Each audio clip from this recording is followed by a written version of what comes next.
నమస్కారం ఘంటారావానికి స్వాగతం ముందుగా ప్రధాన అంశాలు జగన్ కనుసన్నల్లో అయిన వారికి ఐఏఎస్ పదవులు కట్టబెట్టే కుట్ర సిఎస్ ప్రతిపాదనలు ఎన్నికల కోడ్కు విరుద్ధమన్న దేవినేని ఉమా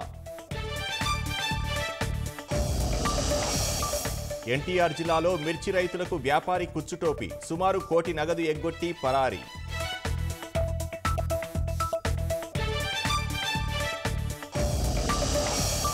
విజయనగరంలో వృద్ధులకు నేటికి అందని పింఛన్లు బ్యాంకుల చుట్టూ తిరగాల్సి వస్తోందని ఆవేదన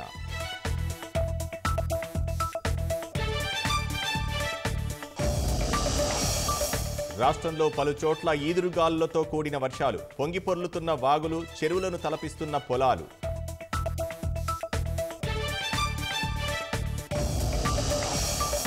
ప్రశాంతంగా కొనసాగుతున్న 6వ విడత పోలింగ్ మధ్యాహ్నం 3 గంటల వరకు 49.2% ఓటింగ్